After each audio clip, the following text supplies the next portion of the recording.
Welcome to the Bold North Breakdown here on IE Sports Radio, your direct feed for all that is sports. Welcome back to those of you that have been checking in regularly. Looks like we're having, maybe having a little bit of technical difficulty here.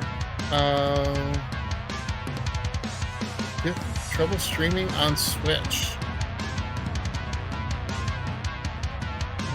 That.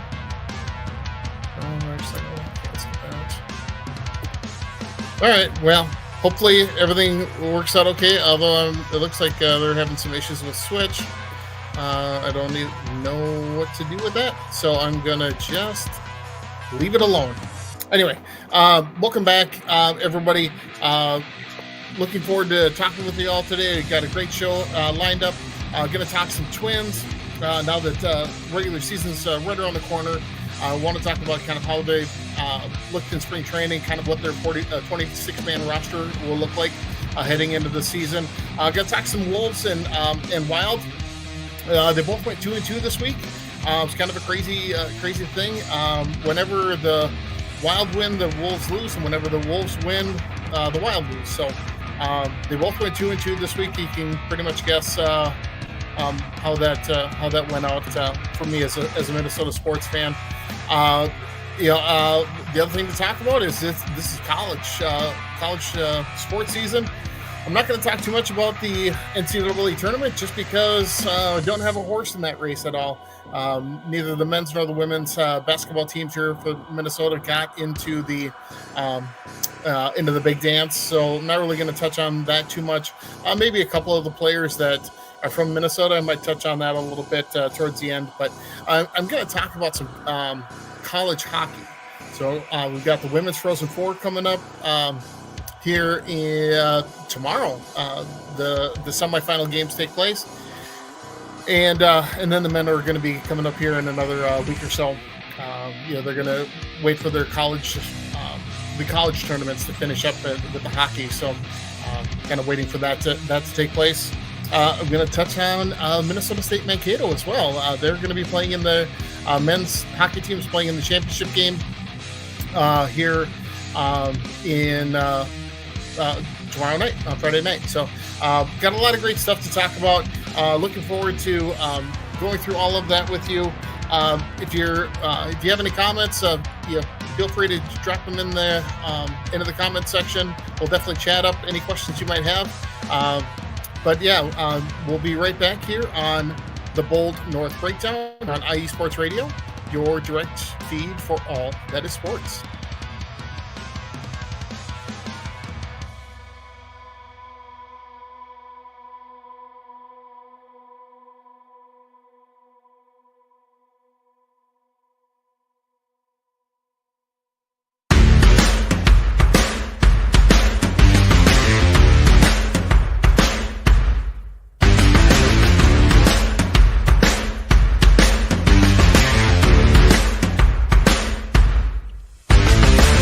IE Sports Radio fans, this show is brought to you by Planet Jerky Premium Brisket Beef Jerky. Planet Jerky is the official jerky of the 2022 California League champion Lake Elsinore Storm, single-A affiliate of the San Diego Padres. This all-brisket jerky has gluten-free options, contains no MSG, no sodium nitrate, is low in sugar, and high in protein. Go to their website at planetjerky.net and follow them on Instagram at Planet Jerky. Planet Jerky, the jerky that's on a whole other planet.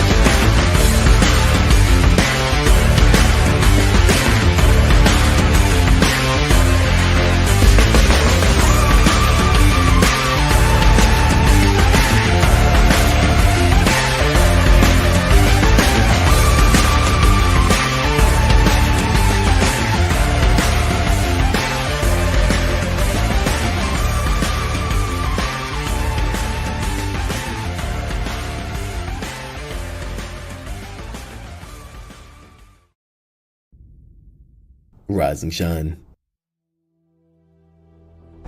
It's 4 a.m. The stars are still out. The sun is beneath the horizon, but it's time to punch in and go to work.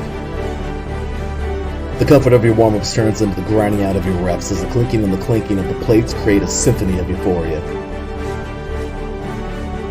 There's no other feeling like it. Earn it, burn it, and take what's yours. IE Sports Radio has proudly partnered with Vital Apparel, a brand that not only fits great, but also promotes and donates to mental health research. Use our code IESR to get 15% off their comfortable and inspiring gym wear and help them on their amazing journey to support mental health. Go hard, take part in your iron therapy, and be strong. Because when your mental health is as strong as you are, there's no telling how far you'll go.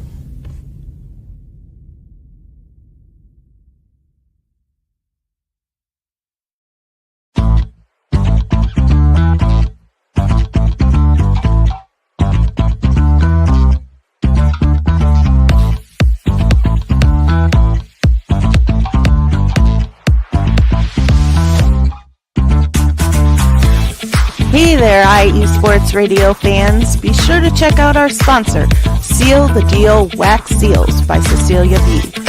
You just finished your very own wedding or baby shower invitations and you're looking for that extra special touch? Maybe you just wrote a letter to a relative or a friend and you want to add to their smile when they receive it.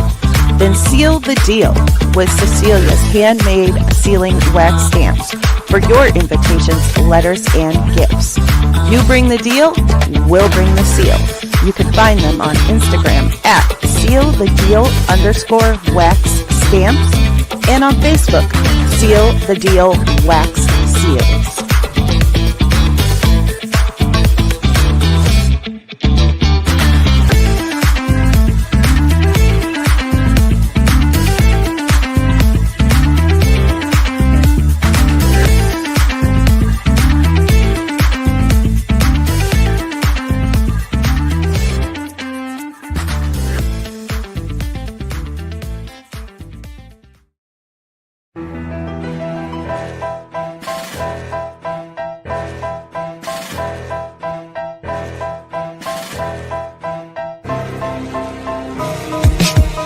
For the last 10 years, IE Sports Radio has been bringing you amazing content ranging from interviewing legendary athletes, coaches, and other authorized media personnel to building tailor-made shows dedicated to all major sports cities around the country.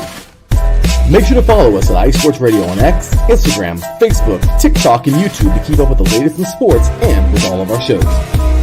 Also, make sure to check out our daily updated website at iesportsradio.com. At iesportsradio.com, you can see our daily show schedule and check out all of our show pages with personal bios to learn a little bit more about each of our awesome hosts.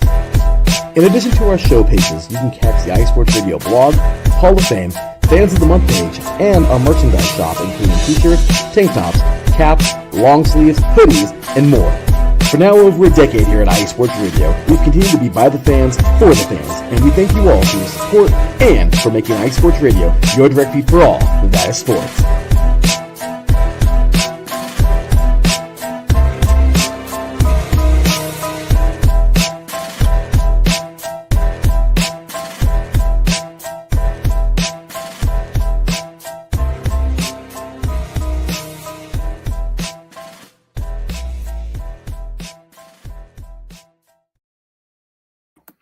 Welcome back to the Bold North Breakdown here on IE Sports Radio, your direct feed for all that is sports.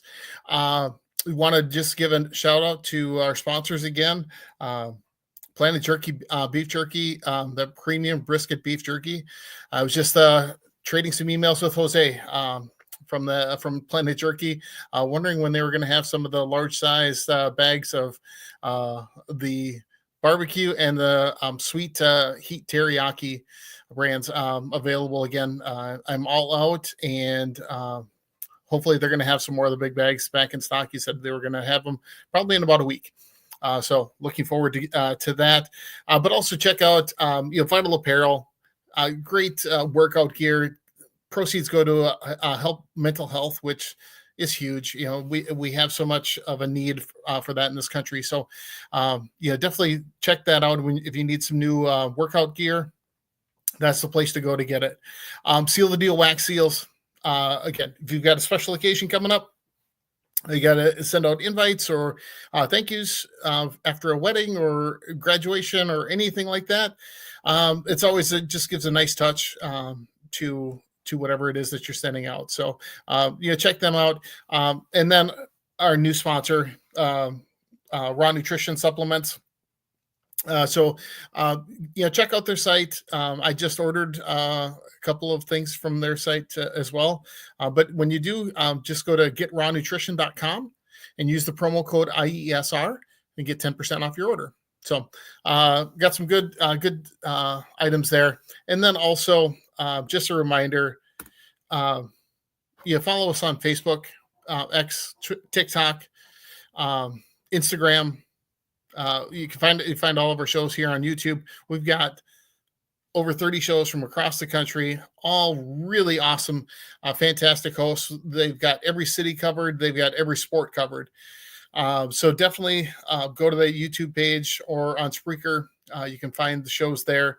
And speaking of Spreaker, if you want to follow, in Twitter or X, whatever you want to call it, if you want to follow me, you can go to the at boldnorth_IESR or my business page, obviously, but you can also go to my personal page and follow me there. It's at Gritter13 on X.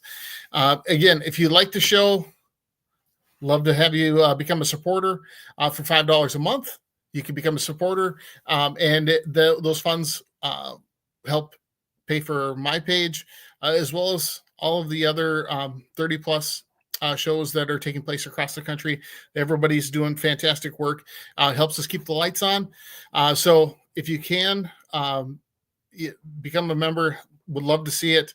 If you decide to become a member and to do that, you can just go to Spreaker.com/podcast/the Bold North Breakdown. So you can find, that's where you can find me. It's all scrolling across the screen right there, if you can see that. But like I said, if you can do that, that'd be fantastic. Be a huge help to the whole IE Sports Radio family. So, and if you do, we'll have you on the show on a regular basis, at least once a month, just to talk some sports. It's really easy to do that. You can do that from your home. I'll just send you the link. I can add you to the screen, have a good conversation that way. It's a lot of fun, really cool. I've done that with my son already once when we were talking about some Minnesota State Mankato Mavericks sports. So anyway, check that stuff out. But now let's get into our first subject here, Minnesota Twins, right?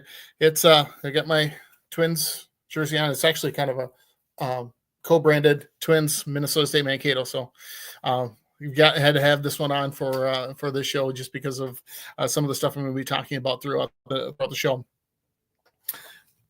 So Twins update, kind of where they're at in this season. So far they're 9-13 in spring training games. Opening day is 1 week from today, which is crazy to think about because in southern Minnesota, we got some pretty big snowstorm yesterday. Missed it here by my house, but it's one of those crazy weather seasons here in Minnesota. You don't know if it's going to be a blizzard or 80 degrees and sunny from day to day.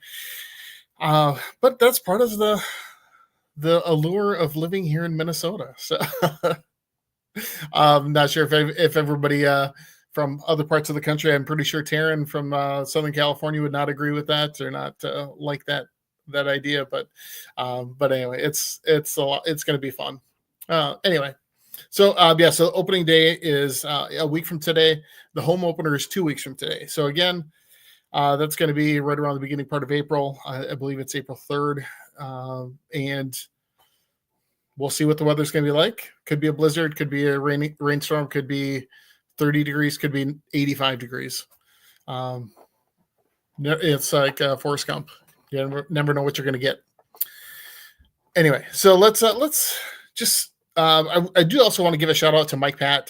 He's a part of the Bullpen Bulletin.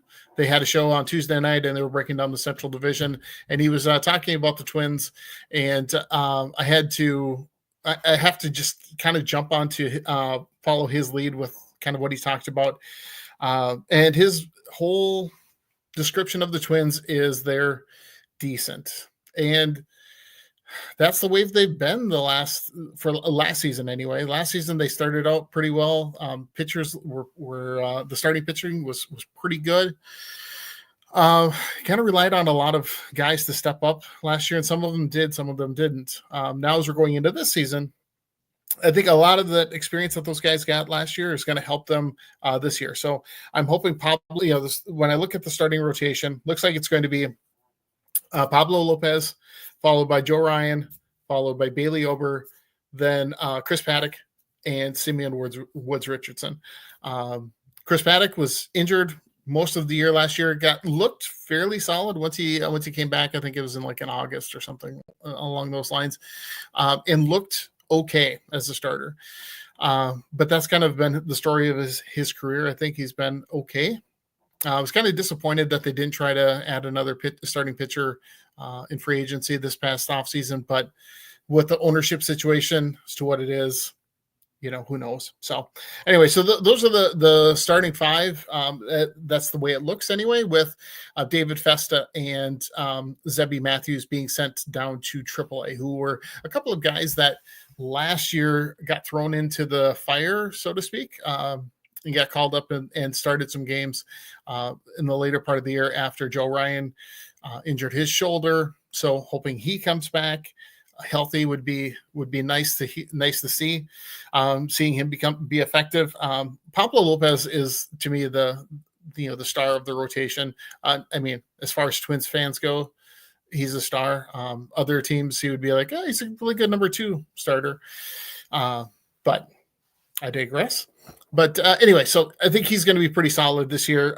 Bailey Ober was somebody last year that really came out of nowhere who's really pretty good. He was pretty dominant for most of the season. I think he got tired towards the end of the year because he pitched more innings than he ever had in the past. So hopefully all of those guys are going to be able to stay healthy. In spring training, Simeon Woods Richardson, his numbers were fantastic. I think he had an ERA of under 1. And I believe Ober was the same way. So kind of hoping that those guys are able to keep that going. Pablo and Joe Ryan seem to struggle a bit during spring training, but you can never really take too much stock in how what the numbers are for a player during spring training, because I've seen so many times where a guy's lighting it up during spring training and then gets to the regular season and then just falls apart. Let's see. The rest of the team, relief pitchers. I think the relief pitchers, the bullpen, at the high end players are some of the best in all of baseball. I mean, Johan Duran, he had a little bit of a down year last year, but when he can throw 103 mile an hour splinker, that just fools batters like crazy. He's the ultimate closer in my mind for the Twins. And then they've got the perfect 8th inning guy, and that's Griffin Jacks. Griffin Jacks has been just a solid guy that they could bring in. 8th inning shuts the teams down 1, 2, 3. I mean, for the most part, very rarely does he give up any big innings. Some other guys that are pretty solid that are coming off some injuries, I think, are Brock Stewart was pitching really well last year until he got hurt. So we'll see how he is after recovering from that injury. Cole Sands is also another solid reliever. The one issue that I really have with the starting or the bullpen is there's only one left-handed pitcher in the bullpen, right? I think you've got to have more than one option when it comes to needing a left-handed arm to get a left-handed batter out, because we all know Rocco Baldelli loves to play the left-right matchups and is always making decisions based on that rather than going to the bullpen, too often or a little too frequently in my mind. If a starting pitcher has gone through the lineup, two times, shut them down twice, it doesn't mean that they have to pull in a reliever just because this is the third time that the batters are seeing that pitcher. Let them continue to work. I think that was a big issue last year with the Twins. The reason the bullpen got tired and kind of faltered a bit down the stretch. Here's a comment from Taryn. Thanks, Taryn. Appreciate it. I hope to have a great show. So, thanks. I appreciate you turning in. So we'll keep it going here. But anyway, so the rest of the roster, kind of the way that it sounds like it's from what I've read.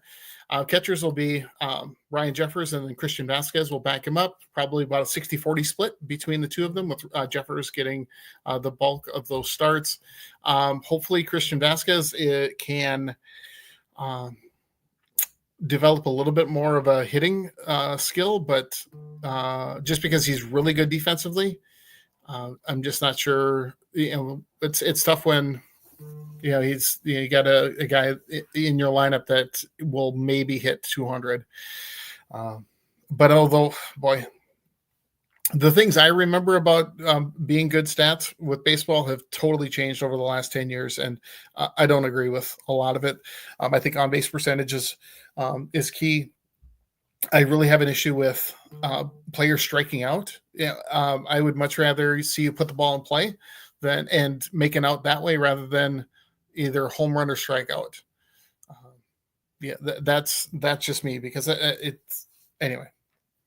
Again, I'll get back to my my notes about the roster. Then infielders and utility guys that we've got. Willie Castro made the All-Star game last year. Super utility guy. I think he had more than 50 plate appearances at like 6 different positions last year, because he played some at short. He had played third. He played second. He played first. He played left field.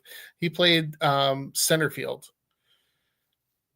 And he made the All-Star game without a true position, really. I mean, it's not like you can say to him, okay, he's a second baseman playing these other positions. I don't know. He can just play everywhere. He's just a baseball player, which has been great to have on the team. I know that I believe he played for Detroit before he came to the Twins last year, and he's been a great addition to the team because, again, his versatility is awesome. So let's see. But as far as the starting lineup, to me, it looks like it's going to be Ty France at first base.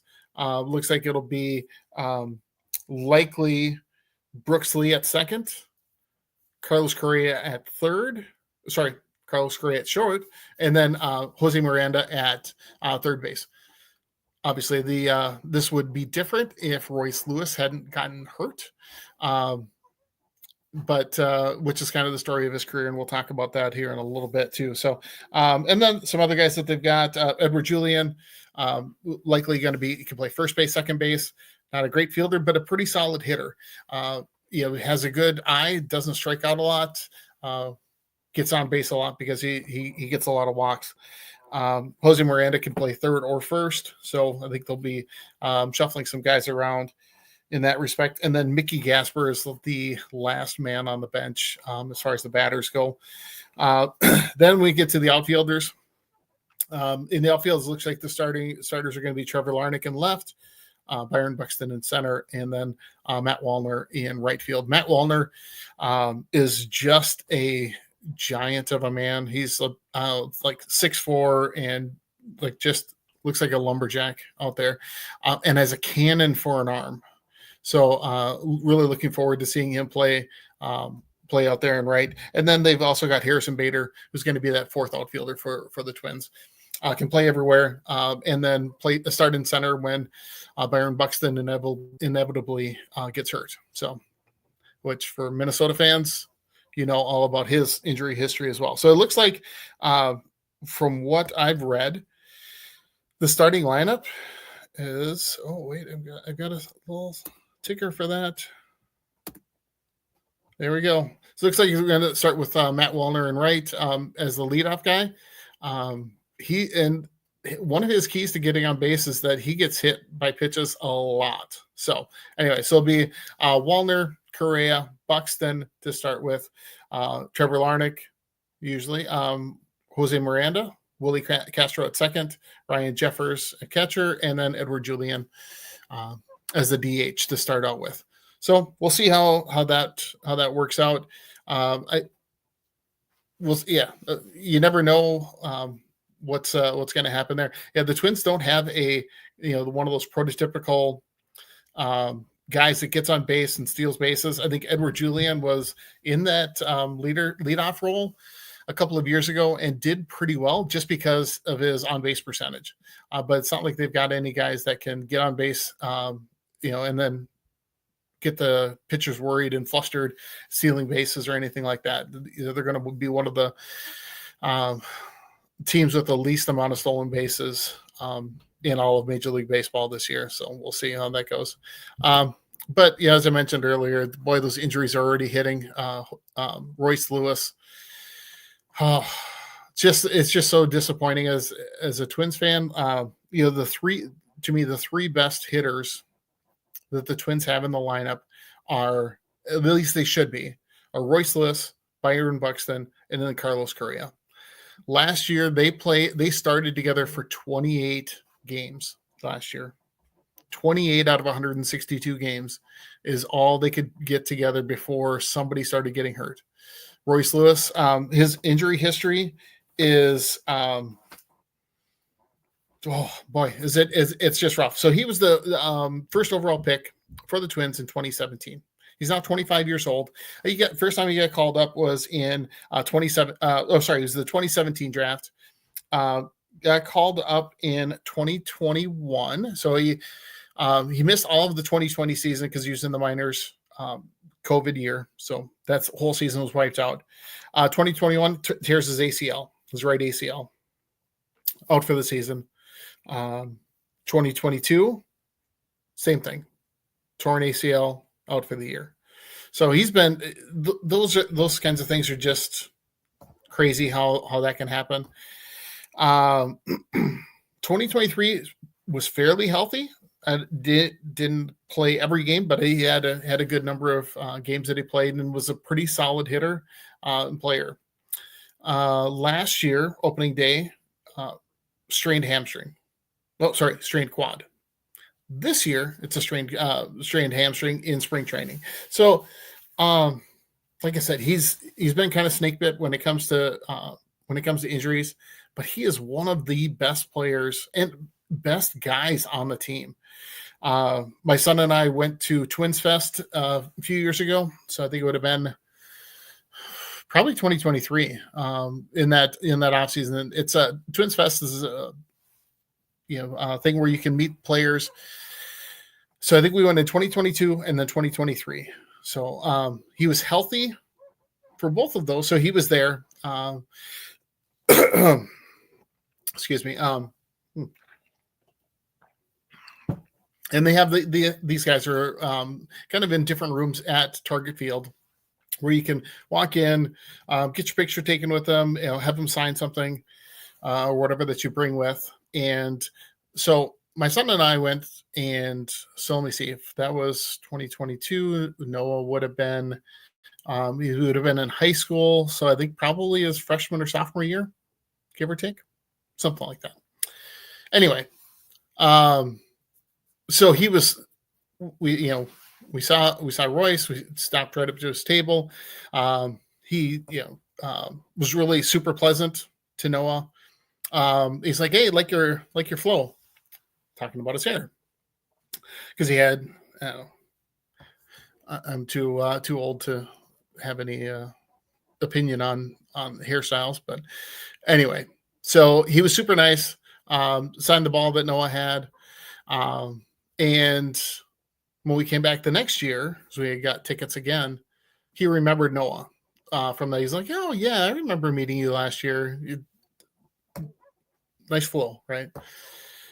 So whether he was just blowing smoke up or what, but it was awesome. He's such a great guy, and so I hate to see him not be able to play. So hopefully the hamstring is going to be healthy and can play a full season, because boy, so let's talk about all of the injuries that the Twins have dealt with over the last couple of years. So first of all, we got Royce Lewis. Had all those different seasons that have been kind of ripped apart by injuries, and where he's missed a lot of time, because last year when he was healthy, he was a damn good hitter. Anyway, then Byron Buxton, second overall pick, and let's see, that was in 2012. Yes, 2012, behind Carlos Correa. Carlos Correa was taken first overall by Houston Astros. So Buxton is now 31 years old, right? I think that's what I wrote down. Got to double check all my notes. And last year was the first year that he played over 100 games since 2017. He's average his 10-year career, because he first came up in 2015. In this in that 10-year career, he's averaged 77 games per season. He's had some great numbers during some of those years, but man, does he gets hurt all the time. He needs to be out in center field in order for him to be able to hit well, I think. I know last year they put him in a DH a lot to try and protect his legs, but I don't know. We'll see. Harrison Bader's, I think, going to be a better backup than the guy that they had last year, Manuel Margot. That's who they signed to replace. I'm trying to remember who the center fielder was that backed up Buxton in 2023. Anyway, doesn't really matter. I think he signed with Atlanta after the 2023 season, and anyway, so Buxton can't really count on him to play more than. If he plays 100 games, you got to take that as a win, and hopefully that Harrison Bader can do things in those other 62 games.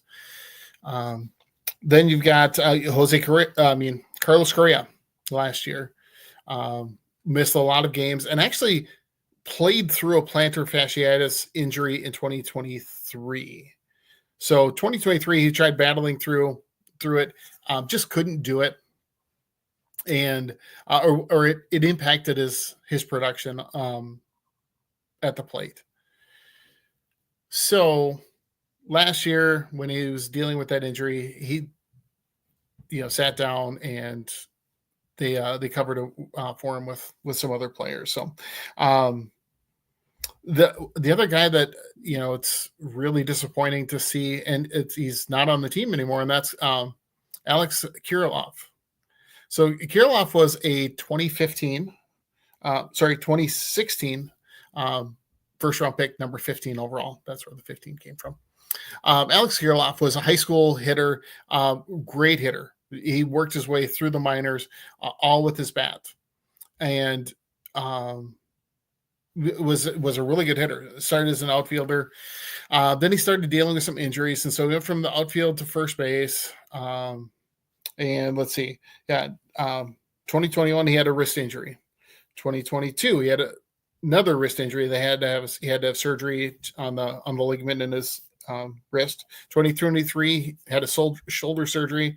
Last year back injury, and this offseason he just retired. He's 27 years old, and it's just like, I'm done. He just, his body's broken down, which is crazy. Can't, I think about the kind of shape I was in at 27 years old.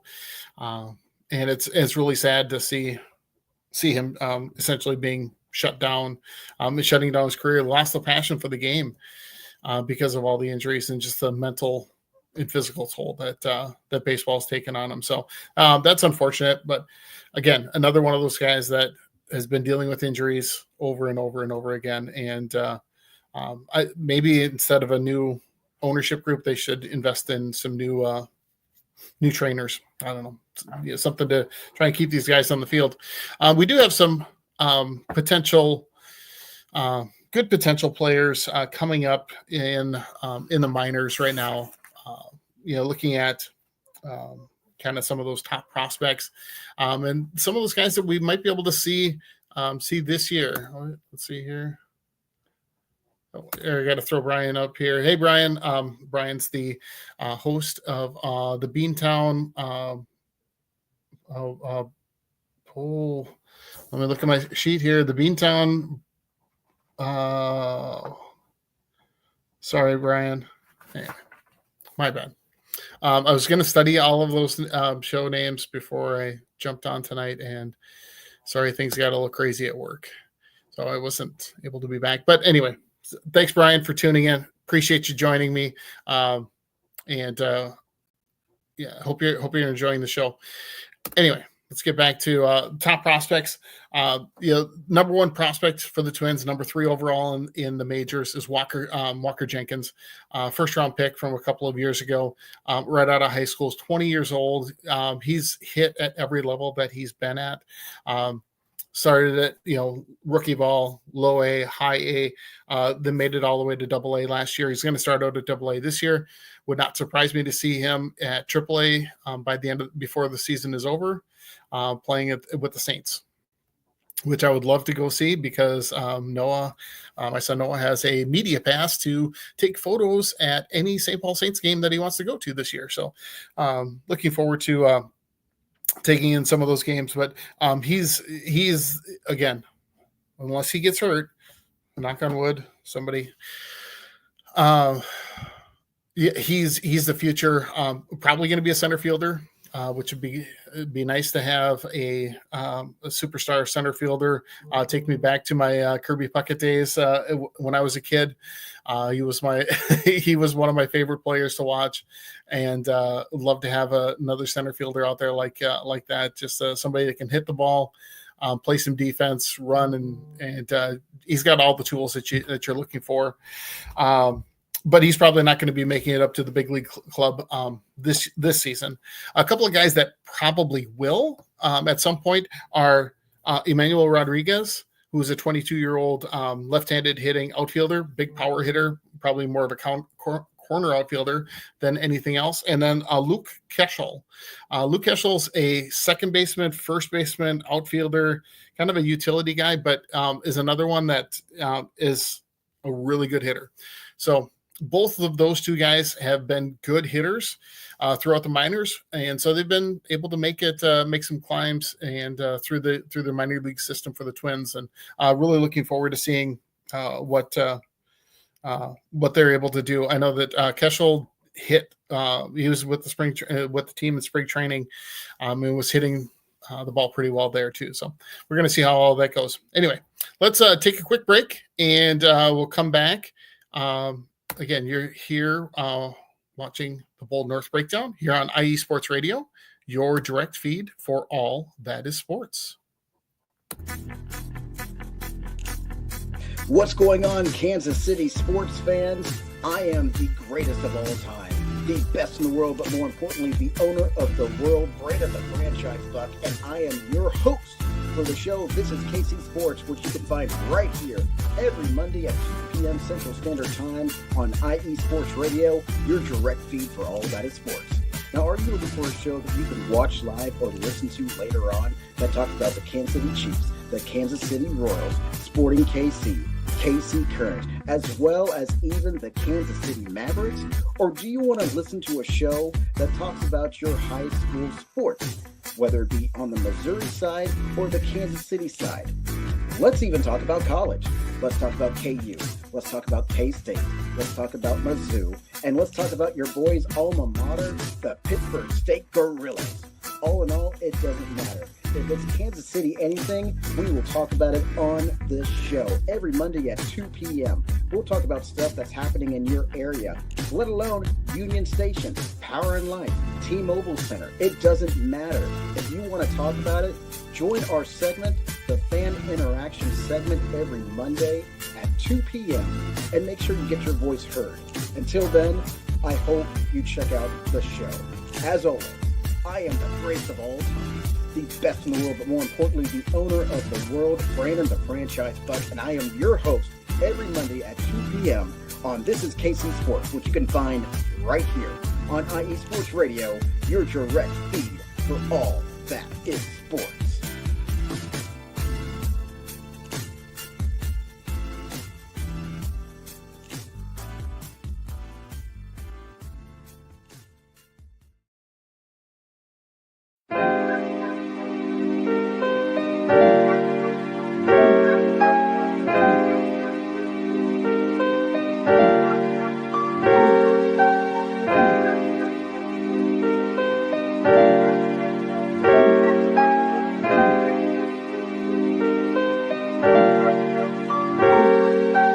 Hello, ladies and gentlemen. My name is Davidson.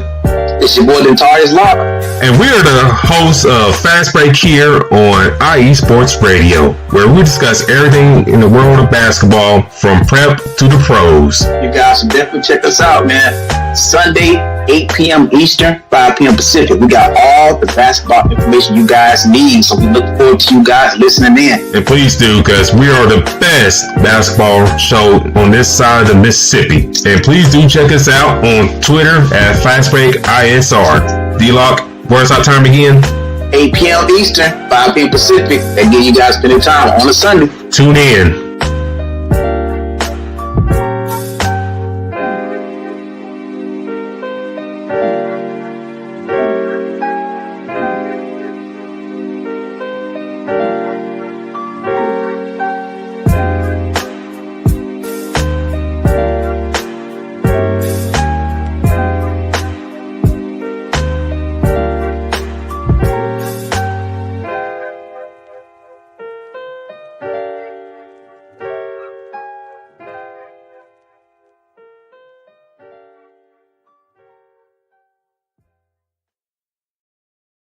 All right, welcome back to the Bold North Breakdown here on IE Sports Radio, your direct feed for all that is sports.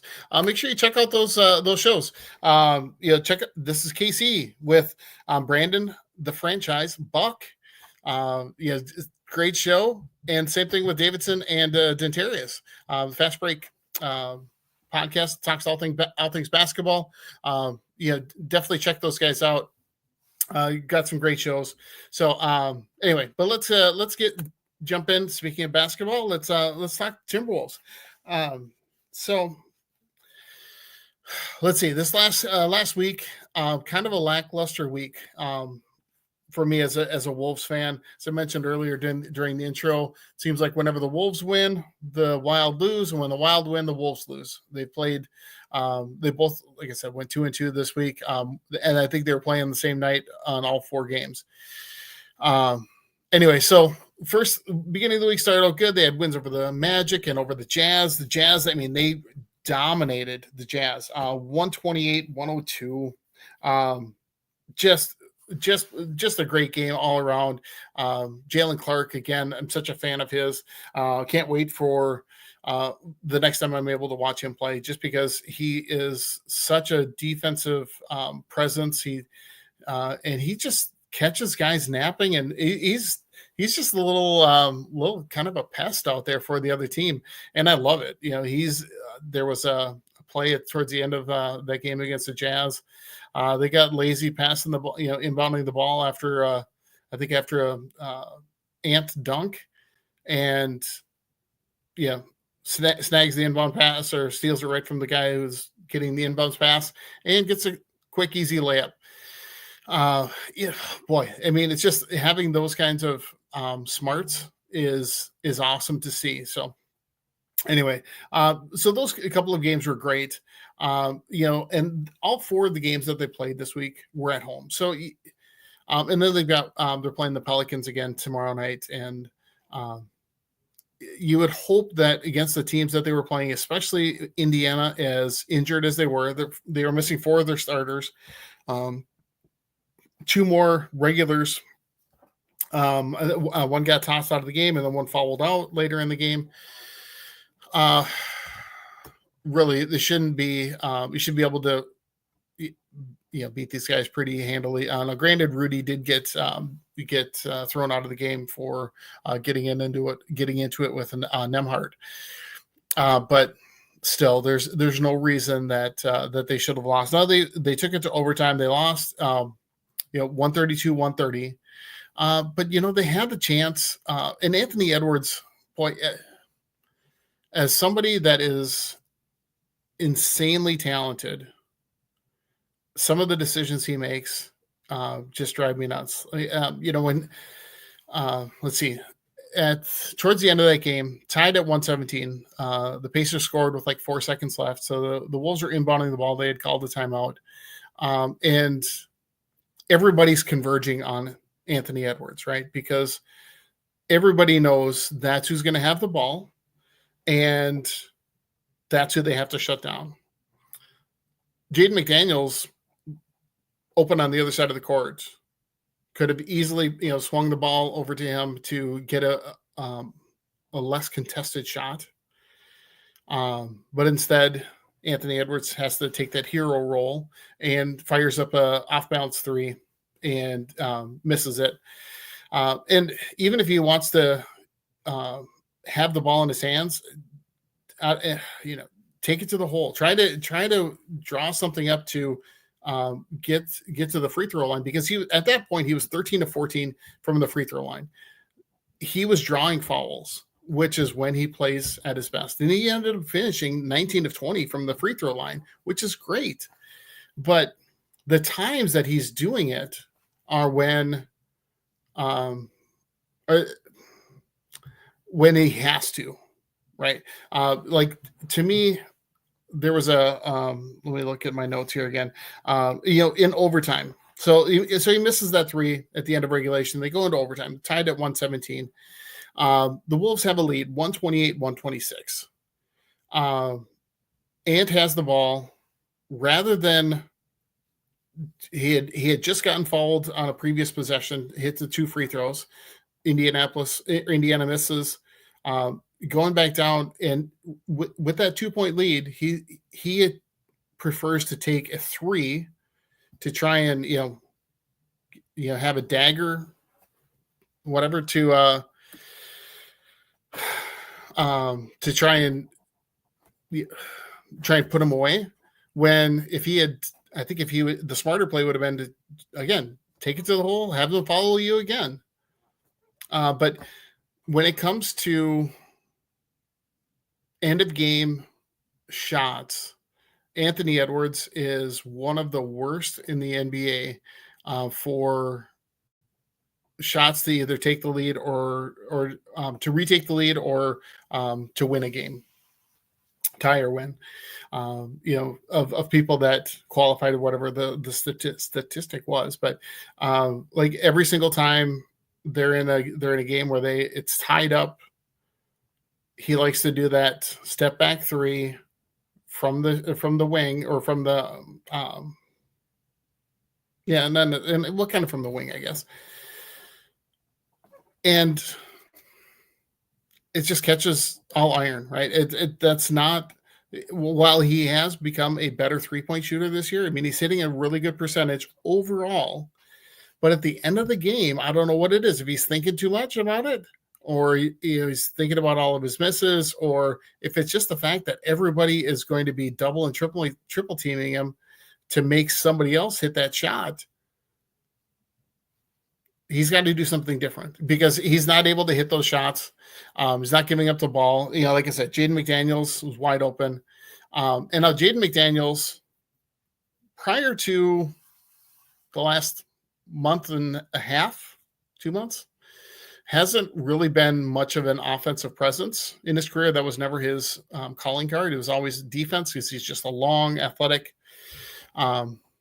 forward, super skinny. But so up until February 1st, of 2025, he had not had a 20.10 rebound game in his entire career. Since February 1st, he's had 6 during those games. So that's 20 some games. And he's had 6 of them where he's put up 20 and 10, including the game against the Jazz. He had another 20 and 10 game.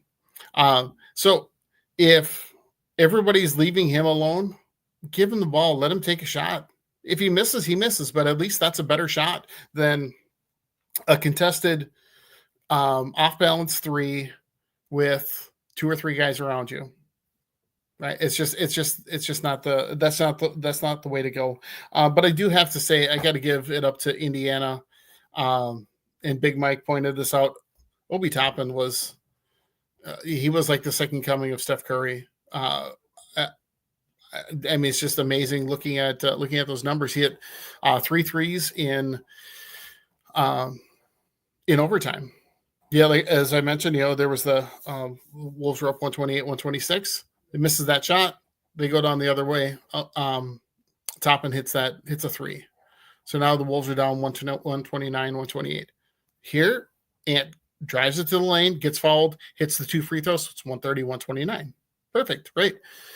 To take the lead with well under a minute. I mean, it's like seconds left in the game. Maybe 15, 20 seconds. I can't remember exactly how much time was left. Toppin goes down, and if you haven't seen that video, you gotta search it out. He's from the left side baseline 3, falling out of bounds, and heaves up this 3 that goes in, and makes it 130 with like 4 seconds left. I think in the game is what the final time was at that point. So from there, the Wolves tried to, get. I think Julius Randle tried to get off it, and it got off a pretty good shot, but didn't drop and ended up losing. Now, then a couple of nights later, then they're playing the Pelicans, and so that was last night. Oh yeah, here's the part about Jaden McDaniel stepping up there. Anyway, so last night they're playing the Pelicans. Again, a team that has no interest in winning. They're just they're mailing it in. Not really looking to do a whole lot. And they get beat again. And 119-115. And again, it gets towards the end of the game, and rather than taking it to trying to get fouled, Ant's chucking up 3s. And anyway, so it's some of that decision making that's annoying. But all in all, he's a superstar player, and wouldn't want him anywhere else but in Minnesota.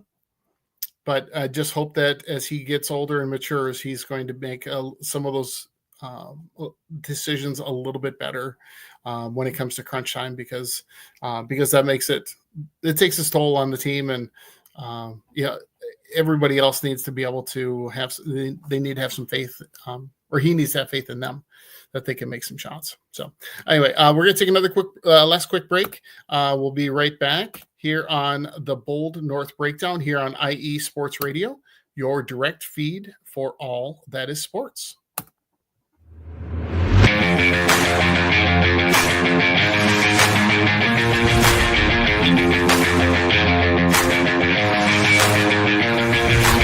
What's happening, sports fans? Are you a fan of Southern California sports?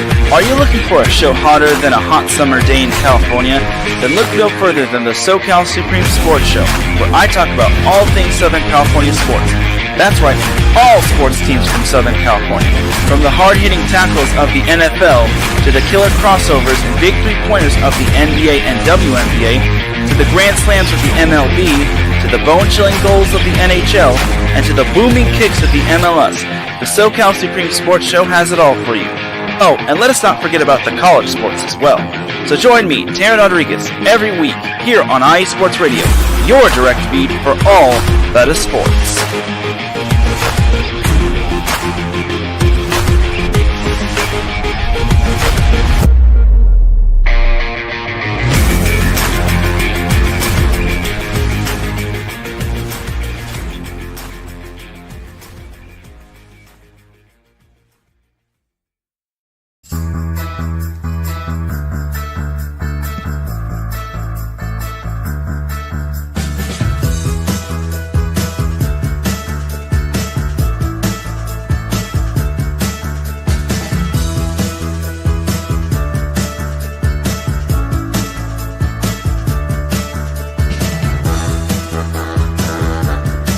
What's up, New York? This is Ricky K coming at you with the NY State of Sports, a new show here on IE Sports Radio, your direct feed for all that is sports. Listen to me every Thursday afternoon as we bring you the latest takes on the Yankees, Mets, Jets, Giants, Knicks, Nets, Rangers, Devils, and Islanders. Plus, you get some college hoops and what's the local sports events going on in the area. It's a state that never sleeps, so why not get the opinions and sports takes that never sleep? Again, every Thursday, 2 p.m. to the NY State of Sports. We'll see you then.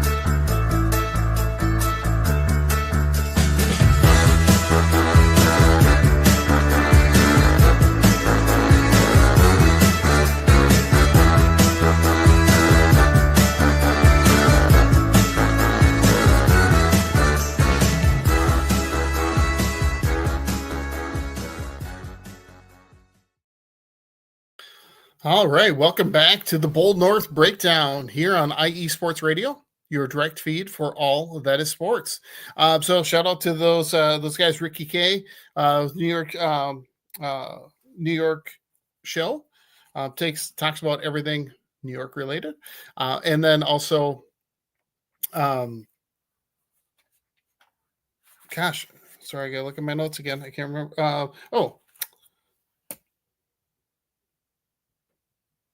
Never mind. Sorry. Taryn Rodriguez with SoCal Sports. So again, great shows, guys. Keep that up, and appreciate you guys, all the hard work that you guys are doing. So, but let's jump back into one last little subject I want to talk about, and that's the Minnesota Wild, because as we all know, the Minnesota Wild can't seem to catch a break when it comes to injuries. Let's take a look here. Yeah, so let's see the weekend review. Again, they went 2-2, had a 3-2 overtime loss to the Rangers, 5-1 loss to the Blues, all at home, 3-1 win over the Kings, and the last night with a 4-0 win over the Kraken. It was a rough stretch there. Early on. Dealing with some of those injuries and such, that it's been a tough thing for the Twins or for the Wild this year. So anyway, just when you think about all these injuries, let's take a look at our list of injuries that they've been dealing with. Kirill Kaprizov has missed 38 games. Not sure when he's going to return. Joel Eriksson Ek. Similar situation there. He's maybe out 6 weeks from when he first got injured, so he might be back right before the playoffs start. Nobody really knows for sure. Jonas Brodin has missed the last 8 games. He's finally starting to skate, but he's a really good defender, so kind of need him. And then Marcus Foligno and Marcus Johansson just missed the last couple of games, just with Foligno had a upper body injury, and then Marcus Johansson was out sick. Then in last night's game, Marco Rossi gets hurt. He had 3 minutes of ice time before he gets hurt. So he's been one of the few players to show a little bit of offensive ability. But he gets hurt. No idea when he's going to return. They haven't given any information out yet. So we'll see what happens there. But it has been, like I said, a little bit disappointing to see all of these injuries. But last night, because without Kaprizov, let's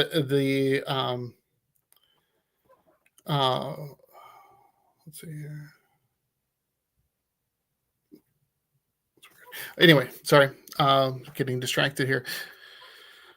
Without Kaprizov and Eriksson Ek, there just hasn't been a lot of offense, right? So Matt Boldy hasn't been scoring much. He's kind of the second best goal scorer on the team. And last night he had 2 goals, so he finally snapped out of that rough stretch. And now he has finally tied Kaprizov with the same number of goals to lead the team.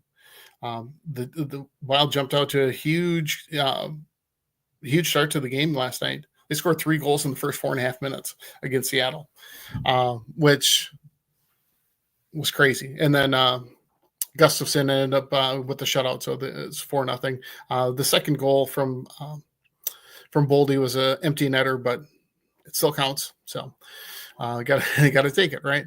Anyway, so so just it's been a bit of a tough stretch there when it comes to injuries. So we'll see. Hopefully that those guys will come back. When will they return? There's talk that there is a timeline for when for when Eriksson Ek and Kaprizov will be back. It sounds like Kaprizov might start skating in about a week. So if he gets started skating around the 28th, I think is the time that they were thinking about. Maybe needs a week to skate before he can get back on the ice to get the conditioning up. Then he'll hopefully have a few games in before the regular season ends in mid-April. Because, like I said, it looks like they're going to be making the playoffs. They're in the 4th spot in the Central, which is one of the wild card spots. They're in the 7th spot. With these couple of wins, those points, 5 points out of 8 this past week, that should help them keep a playoff positioning. I don't think that they're going to be anything but a wild card team, but we'll see where things end up. And then for the Wolves, they're kind of slipping a bit. Now they're in the 8th place there, so we're gonna see what happens there. But anyway, like I said, like it shows right there, Wolves win equals Wild win equals a Wolves loss, and vice versa. So I hope that when both of these teams make it to the playoffs in April, because they're both going to be making it to the playoffs, that they do not play on the same night. Can we just all agree that would be a good thing? All right, please. Anyway, all right. So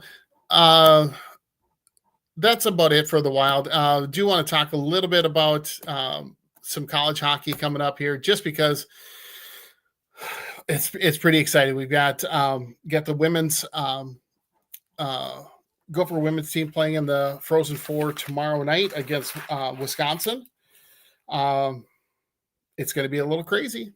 Wisconsin's the number 1 seed in the tournament, but they are playing at Ritter Arena in Minneapolis, so on the University of Minnesota campus. So that's where the Frozen Four is taking place.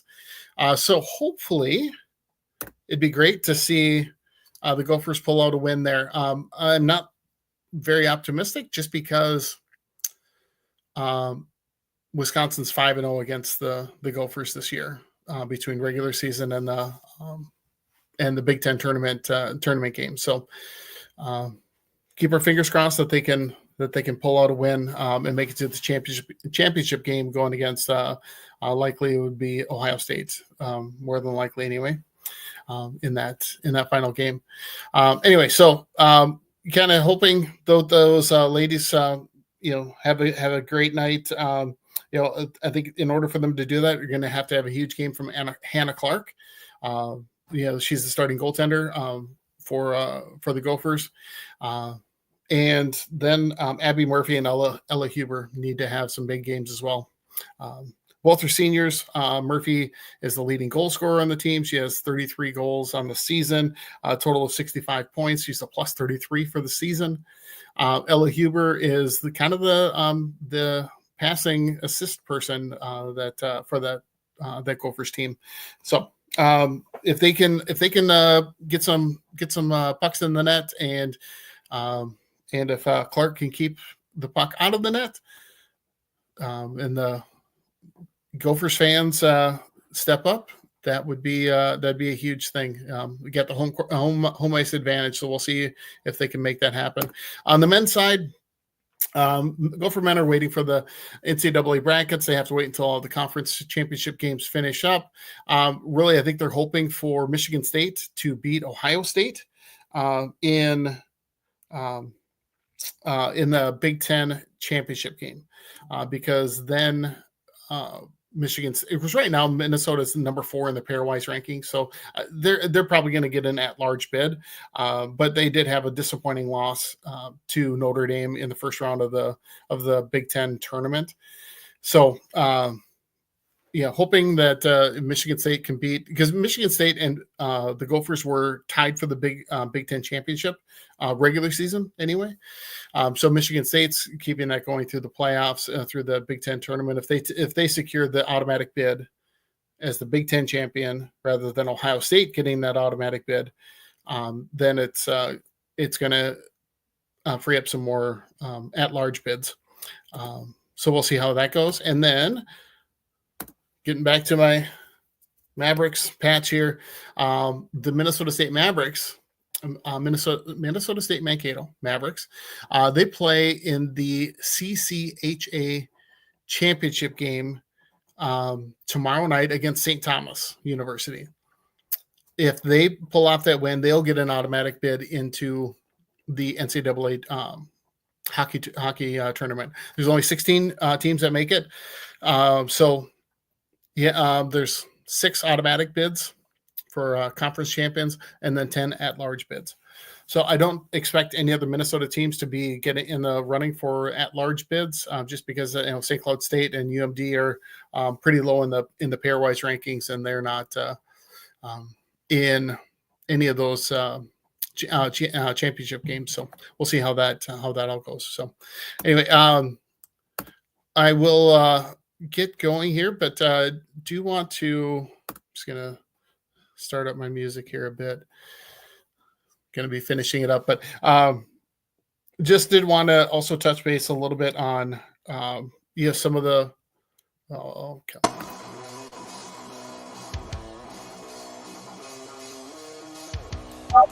forward to March Madness this weekend. Got some people with Minnesota ties that I really want to be cheering for, especially in the women's bracket. In the women's game, I've got, for those of you that don't know, I work in as a food service director in public schools. And I used to work in the Hopkins School District, which is where Paige Beckers went to high school. So there's my staff that was helping feed her while she was in school. So looking forward to seeing how she can do in her last year at UConn. Hopefully she can take home the championship and bring it back to Hopkins. And then my new school district that I work in is the St. Michael Albertville School District, who last year's as a freshman was Tessa Johnson. She graduated a year and a half ago from St. Michael Albertville. So I don't know if it's the food that my staff make, but I don't know. They've been able to put up some pretty good numbers, create some good basketball players. They've got good basketball programs in those two schools. So looking forward to watching them in the women's tournament. In the men's, I do got to give credit to Wisconsin. I think I'm going to be cheering for them a bit since the Gophers are out, and half the roster for Wisconsin are from Minnesota schools, including Crowell, who's from Egan High School. So that's the city I live in. Daughter went to high school at Egan High School, and he went to school with her. So, and his younger sister, his sister Lauren was a player for the Gophers volleyball team. So they don't both always leave the state. So anyway, so looking forward to seeing how those guys do. Have a wonderful week, everybody, and we'll see you next week, 7 o'clock again, here on the Bold North Breakdown, here on IE Sports Radio, your direct feed for all that is sports.